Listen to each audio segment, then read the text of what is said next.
نور kitchen میں کھڑی اپنے لیے فریج سے جوس نکال رہی تھی، ڈور بیل بجی۔ نور نے جا کر دروازہ کھولا۔ ایک لڑکا لال پھولوں کا بڑا سا گلدستہ لیے کھڑا تھا۔ آئے، نور نے اس سے پوچھا۔ جی کہیے۔ وہ لڑکا پھول آگے کرتے ہوئے بولا، یہ پھول مسٹر شافیہ نے بھجوائے ہیں۔ نور نے اس کے ہاتھ سے گلدستہ لے لیا اور پھولوں کو دیکھتے ہوئے آہستہ سے بولی، شافیہ نے؟ سامنے کھڑے لڑکے نے ایک پیپر اس کے آگے کیا اور سائن کرنے کو کہا۔ نور نے اس پیپر پر سائن کیا اور دروازہ بند کر کے اندر آ گئی۔ لاؤنج میں آ کر اس نے پھول ٹیبل پر رکھے خود ادھر ہی نیچے بیٹھ کر ان پھولوں کو دیکھنے لگی۔ پھول تو اس نے شروع سے ہی پسند تھے۔ اس نے پھولوں پر ہاتھ پھیرا۔ پھولوں کے نرمی سے ایک مسکراہٹ اس کے چہرے پر پھیل گئی۔ اس نے پھول آگے کر کے سونگے اور مسکرا دی۔ وہ اسی طرح بیٹھی ان پھولوں کی خوبصورتی کو دیکھ رہی تھی۔ موبائل بجا۔ اس نے کال ریسیو کر کے موبائل کان سے لگا لیا۔ دوسری طرف سے پیار بھری آواز آئی، کیسی ہو؟ نور مسکراتے ہوئے بولی، بالکل ٹھیک۔ اس کی آواز سن کے شافیہ بھی مسکرایا۔ کچھ بیچا تھا، مل گیا؟ نور پھولوں کو دیکھتے ہوئے بولی، ہاں مل گیا۔ پھر کیسے لگے تمہیں پھول؟ نور پھولوں پر ہاتھ پھیرتے ہوئے چہکا بولی، بہت خوبصورت۔ شافیہ بھی سہتا بولا، بالکل تمہاری طرح۔ نور نے گردن جھکائی۔ شافیہ تمہیں نہیں لگتا ہمیں ایک دوسرے سے جھوٹ نہیں بولنا چاہیے؟ شافیہ کندھے اچکا کر حیرت سے بولا، میں نے کون سا جھوٹ بولا؟ نور آنکھیں بڑی کرتے ہوئے بولی، یہی جھوٹی تعریف وغیرہ۔ شافیہ مسکراتے ہوئے بولا، میں نے تو کچھ جھوٹ نہیں بولا، سب سچ کہا ہے۔ کیوں تم خوبصورت نہیں ہو کیا؟ نور نے منہ پر آئے بال کانوں کے پیچھے کیے اور اس کی بات کا جواب دینے کے بجائے بولی، فون کیوں کیا ہے؟ شافیہ خفا ہونے والے انداز میں بولا، ظاہر سی بات ہے تم سے بات کرنے کے لیے تمہیں تو توفیق نہیں ہوتی کہ فون کر کے اپنے ایک عدد شوہر کا حال احوال ہی پوچھ لوں۔ نور گردن جھکاتے ہوئے بولی، کوئی بات ہی نہیں ہوتی؟ کیا بات کرنے کے لیے فون کیا کروں؟ شافیہ نے اپنا سر تھاما۔ دنیا میں پہلی لڑکی ہوگی جس کے پاس اپنے شوہر سے بات کرنے کے لیے کوئی بات نہیں ہوتی۔ نور ہنسے ہوئے بولی، تم کال تو لیتے ہو، کال مجھے کرنے کی ضرورت ہی نہیں پڑتی۔ شافیہ نے گردن ہلاتے ہوئے کہا، ہاں تو ایسا کہو نا، اور کیا کر رہی تھی؟ کچھ نہیں بیٹھی تھی۔ شافیہ شوخ انداز میں بولا، مجھے یاد نہیں کر رہی تھی؟ نور نفی میں گردن ہلا کر بولی، نہیں بالکل بھی نہیں۔ شافیہ اسے تنگ کرنے کے لیے بولا، مطلب اگر میں گھر لیٹ آؤں تو کوئی مسئلہ تو نہیں ہے نا؟ نور فوراً بولی، اب میں نے ایسا بھی نہیں کہا۔ اس کے انداز پر شافیہ ہنسا، مجھے یاد بھی نہیں کر رہی ہے اور میرے دیر سے آنے میں بھی مسئلہ ہے۔ ہاں تو میں بور ہو جاتی ہوں نا، اس لیے۔ شافیہ بمیں اٹھاتے ہوئے بولا، تو کیا تم نے مجھے اپنے انٹرٹینمنٹ کا سامان سمجھا ہوا ہے؟ نور الجھی، ایسا تو کچھ نہیں، بس تم دیر سے آؤ گے تو مجھے تمہاری فکر ہوگی۔ شافیہ شرارت سے بولا، سچ میں؟ نور فوراً بولی، میرا وہ مطلب نہیں تھا۔ مطلب پھر بھی فکر ہوتی ہے نا شافیہ، محفوظ ہوا تو سمجھاؤ نا کہ تمہارا کیا مطلب ہے؟ نور زچ ہو رہی تھی، میں فون رکھ رہی ہوں۔ شافیہ فوراً بولا، نہیں بالکل بھی نہیں، ابھی تو بات شروع ہی ہے۔ نور فون رکھتے ہوئے بولی، باقی باتیں گھر آگے کر لینا۔ شافیہ بولا، اچھا ایک منٹ رکو۔ نور نے پوچھا، کیا؟ شافیہ اسے تنگ کرنے کے لیے بولا، میرے ذہن میں کب سے ایک مشکل سا سوال گھوم رہا ہے، شاید اس کا جواب تمہارے پاس ہو۔ نور نے دلچسپی سے پوچھا، کون سے سوال کا جواب؟ شافیہ نے اپنی ہنسی قابو کیا، لو یو کا جواب۔ بتاؤ اس کا کیا مطلب ہوتا ہے؟ نور نے بویں اچکاتے ہوئے کہا، مجھے اس کا جواب فی الحال نہیں پتہ۔ شافیہ شرارت سے بولا، یعنی کچھ دنوں بعد پتہ چل جائے گا؟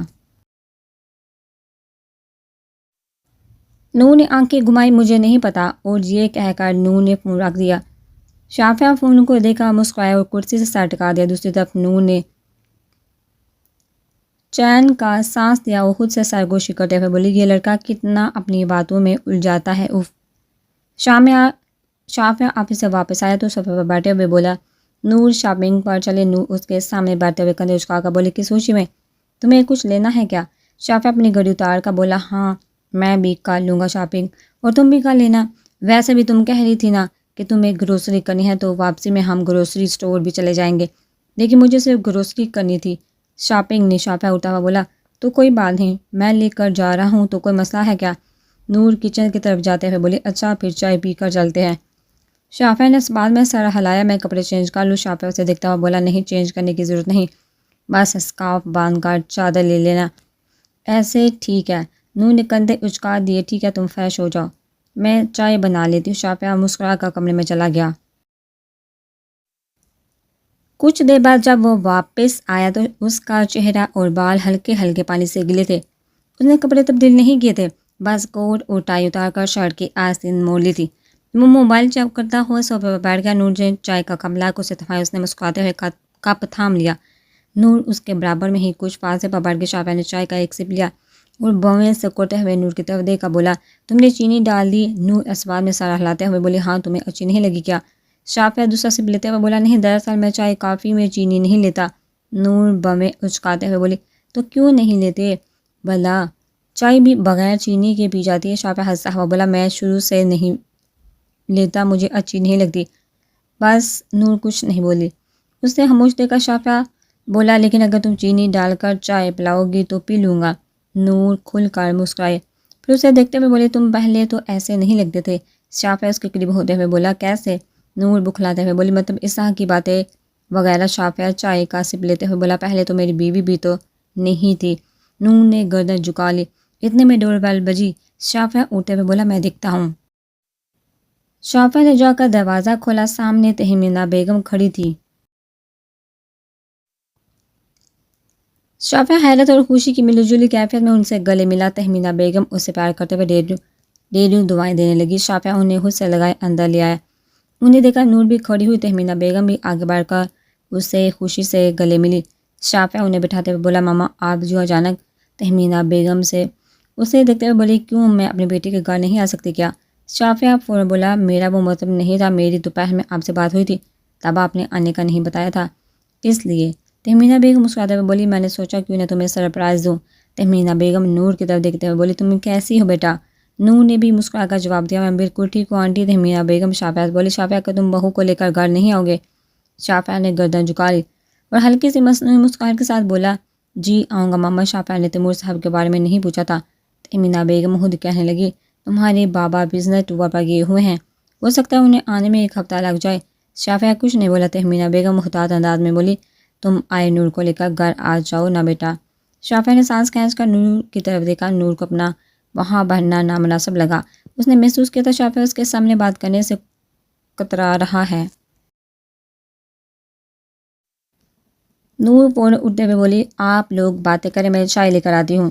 تہمینہ بیگم نے مسکرا کر اس بات میں سر ہلایا۔ نور چلی گئی تو تہمینہ بیگم شافعہ کے ہاتھ پر ہاتھ رکھتے ہوئے بولی تم گھر کب آؤ گے بیٹا؟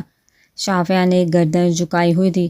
آپ آ گئی نا ماما، کافی ہے بیٹا، تم اپنے بابا سے ایک بار بات تو کر کے دیکھو، وہ تمہاری بات سمجھے گی۔ شافعہ تنزیہ حضرت بولا وہ پہلے کچھ سمجھی ہے ماما جو آپ سمجھے گی۔ تہمینہ بیگم اس کا ہاتھ تھپتھپاتے ہوئے بولی مسئلے بات کرنے سے حل ہوتے، چپ رہنے سے نہیں۔ شافعہ سانس کھینچ کر بولا ماما بات ان سے کی جاتی ہے جو آپ کی بات سنے اور سمجھے بھی، اور بابا میرے بارے میں کیا سوچتے ہیں، کیا محسوس کرتے ہیں، مجھے ان سب سے کچھ فرق نہیں پڑتا۔ تہمینہ بیگم نے بے بسی سے ہونٹ بھیجے۔ شافعہ نے افسردہ دیکھا، فوراً مسکراتے ہوئے بولا آپ یہ سب چھوڑیے ماما، آپ یہ بتائیے آپ کو نور کیسی لگی؟ تہمینہ بیگم اس کا چہرہ تھامتے ہوئے بولی ماشاءاللہ بہت پیاری ہے، تم اسے لے کر گھر آؤ۔ شافعہ سر پر ہاتھ رکھ کر بولا آپ پھر وہی بات کر رہی ہیں ماما۔ تہمینہ بیگم اس کا ہاتھ تھامتے ہوئے بولی ابھی تمہارے بابا نہیں ہیں گھر پر۔ شافعہ نے سانس کھینچا، وہ جانتا تھا وہ کتنا بھی منع کرے تہمینہ بیگم اصرار کرتی رہیں گی۔ اس نے ان کا مان رکھنے کے لیے شافعہ بولا اچھا ٹھیک ہے میں آ جاؤں گا۔ تہمینہ بیگم مسکرا دی۔ اتنے میں آئے نور چائے کی ٹرے اور ناشتہ وغیرہ لے کر آئی۔ تہمینہ بیگم نے اس کا ہاتھ پکڑ کر اسے اپنے برابر میں بٹھایا۔ انہوں نے اپنے پرس سے ایک ڈبہ نکالا، اس میں سے 2 سونے کے کڑے نکالے۔ نور کا ہاتھ آگے کر کے اس کے ہاتھ میں ڈالنے لگی۔ نور نے انہیں منع کیا۔ شافعہ بھی بولا نہیں ماما اس کی ضرورت نہیں۔ وہ جانتی تھی کہ شافعہ کس وجہ سے منع کر رہا ہے، اس لیے وہ شافعہ کی طرف دیکھ کر بولی شافعہ یہ میرے اپنے ذاتی کڑے ہیں۔ شافعہ خاموش ہو گیا لیکن نور انہیں لگاتار منع کر رہی تھی۔ تہمینہ بیگم نے دونوں کڑے اس کے ہاتھ میں ڈال کر اس کے ہاتھ تھامے اور اسے دیکھتے ہوئے بولے شافعہ کی شادی کا بہت ارمان تھا مجھے، لیکن جو ہم سوچتے ہیں ضروری نہیں سب کچھ ویسا ہی ہو، ان کڑوں کو تم میری طرف سے شادی کا تحفہ سمجھ لو۔ نور نے شافعہ کی طرف دیکھا، اس نے مسکراتے ہوئے پلکیں جھپکائی۔ نور ہلکا سا مسکرا دی۔ تہمینہ بیگم اس کے گال تھپتھپاتے ہوئے بولی خوش رہو اور میرے شافعہ کو بھی اسی طرح خوش رکھو۔ شافعہ ہنسا۔ تہمینہ بیگم نے اس کی طرف دیکھا، پوچھا تمہیں کیا ہوا؟ شافعہ فوراً ہنسی سمیٹتے ہوئے بولا نہیں کچھ نہیں۔ نور نے اسے کن آنکھوں سے گھورا تھا۔ تہمینہ بیگم چائے پیتے ہوئے نور سے بولی یہ شافعہ تمہیں تنگ تو نہیں کرتا؟ نور کے جواب دینے سے پہلے شافعہ بولا میں کیا تنگ کروں گا ماما، یہ مجھے تنگ کرتی ہے۔ نور نے شافعہ کو کھا چلنے والی نظروں سے گھورا۔ تیمینہ بیگم نے مسکراتے ہوئے دلچسپی سے پوچھا، یہ کیوں تانگ کر دیا؟ شافیہ آنکھیں بڑی کر کے بولا، جب دیکھو روتی صورت بنا کے بیٹھی رہتے ہیں۔ نور اسے گھورتے ہوئے بولی، شافیہ آنکھیں بڑی کر کے بولا، کیا شافیہ میں جھوٹ بول رہا ہوں کیا؟ تیمینہ بیگم ہنسے ہوئے بولی، شافیہ اگر یہ روتی صورت بنائے بیٹھی رہتی ہے تو تمہارا فرض ہے کہ اپنی بیوی کو خوش رکھو۔ شافیہ آنکھیں بڑی کرتے ہوئے بولا، تو کیا میں اسے خوش نہیں رکھتا؟ پوچھے اسے۔ تیمینہ بیگم نے ہنستے ہوئے شافیہ کے گال تپتپائے۔ میں دیکھ رہی ہوں میرا شافیہ بدل گیا ہے۔ شافیہ ہنستا ہوا بولا، کیوں ماما، میرے سر سینگ نکل آئے ہیں کیا؟ نور بھی ہنسی۔ تیمینہ بیگم اس کا چہرہ بغور دیکھتے ہوئے بولی، نہیں، میرا شافیہ اب بے وجہ بھی مسکرانے لگا ہے، خوش رہنے لگا ہے۔ شافیہ نور کی طرف دیکھتے ہوئے بولا، خوش رہنے کی وجہ جو مل گئی ہے۔ تہمینہ بیگم اسے پیار کرتے ہوئے بولی، اسی طرح خوش رہو بس۔ کچھ دیر بعد تہمینہ بیگم اپنا برس سنبھال کے کھڑی ہوگی۔ اچھا بھائی، اب میں چلتی ہوں۔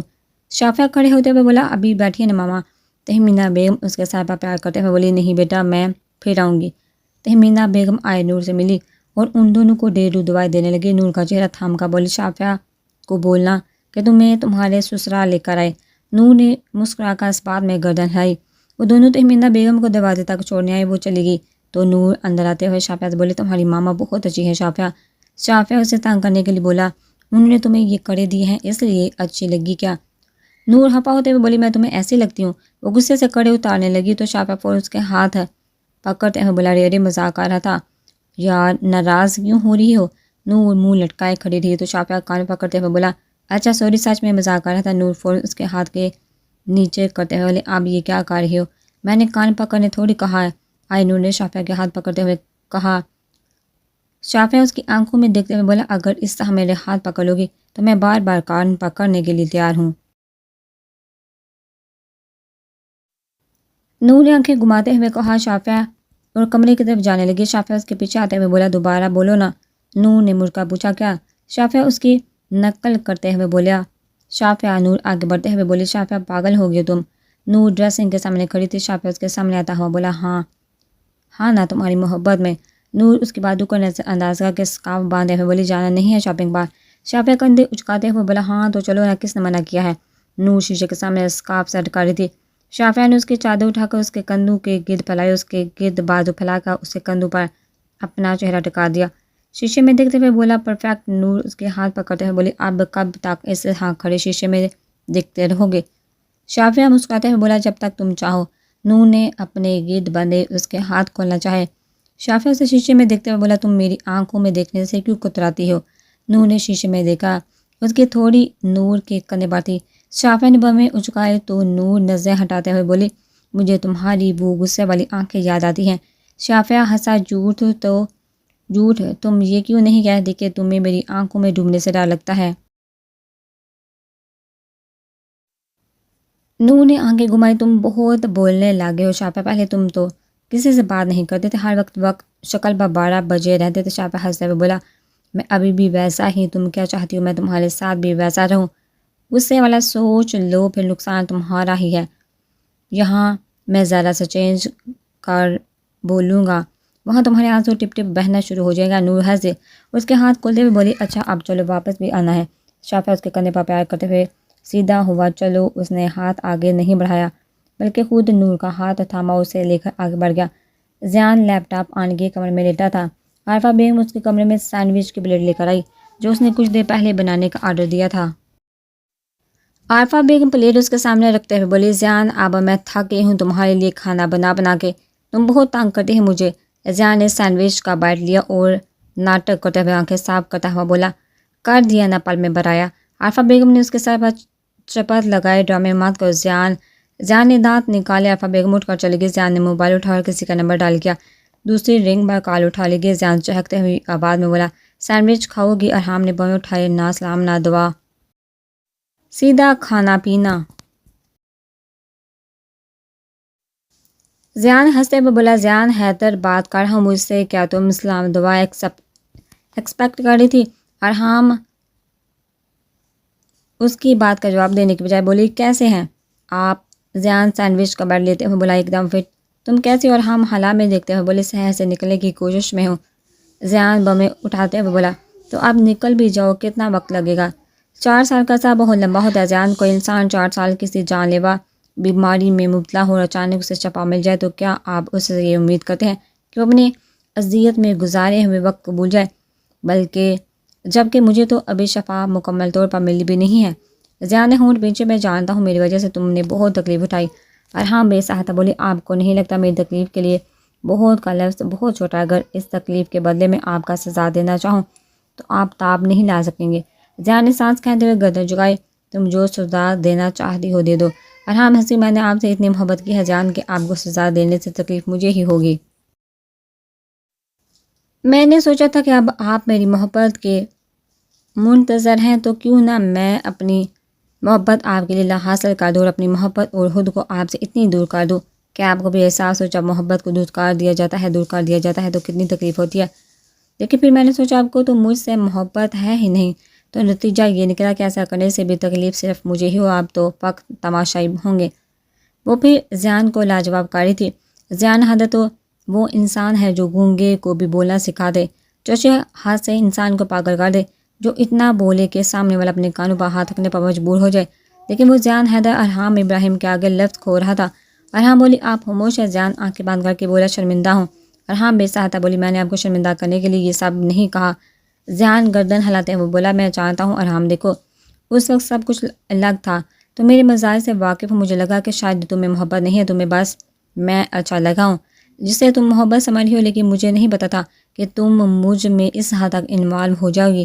ارحام ہنستے ہوئے بولی، آپ کو ابھی اندازہ ہی نہیں زیان کہ میں نے آپ سے کس حد تک محبت کی ہے۔ زیان مسکراتے ہوئے بولا، اندازہ ہو رہا ہے، اسی لیے تو اب جلد از جلد تمہیں اپنے پاس بلانا چاہتا ہوں۔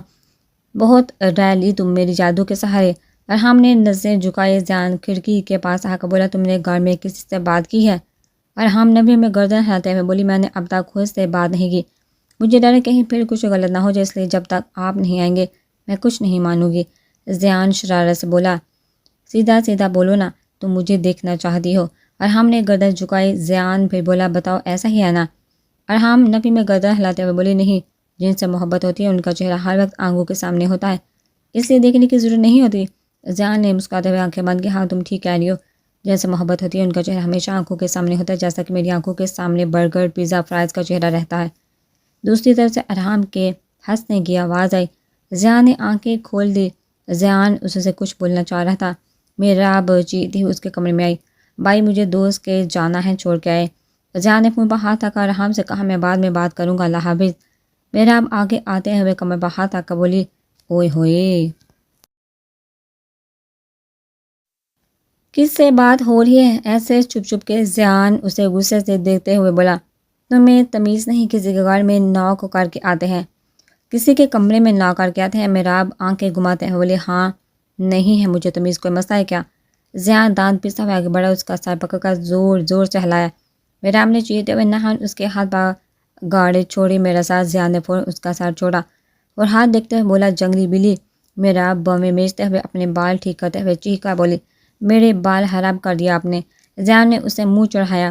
میراب غصے میں بولی، مجھے ابھی کے ابھی دوسرے دوست کے گھر چھوڑ کے آئیں، ابھی کے ابھی میری دوست کے گھر چھوڑ کے آئیں فوراً۔ زیان اطمینان سے برپا لیتے ہوئے بولا، ڈرائیور سمجھا ہوا ہے کیا؟ میراب اسے کہتے ہوئے بولی، جلدی اٹھی، میری ساری دوستیں ہو گئی ہیں، آ گئی ہوں گی، صرف میں دیر سے پہنچوں گی۔ زیان سونے کی ایکٹنگ کرتا ہوا بولا، تو یہ تمہارا مسئلہ، میرا نہیں، جاؤ اور مجھے سونے دو۔ میراب باؤں میں اٹھاتے ہوئے بولی، ٹھیک ہے، پھر میں اکیلی چلی جاؤں گی، کھو گئی نہ تو ڈھونڈتے رہیے گا۔ زیان ہنستے ہوئے بولا، خوش فہمی ہے تمہاری کہ ہم تمہیں ڈھونڈیں گے، ہم تو شکرانے کے نفل ادا کریں گے کہ چلو جان چھٹی۔ میراب نے دانت پیسے اور کمرے سے جاتے ہیں بولی، میں ماما کو بولتی ہوں کہ انہوں نے جو شام میں کیک بنانے کا ارادہ کیا ہے وہ کینسل کر دے۔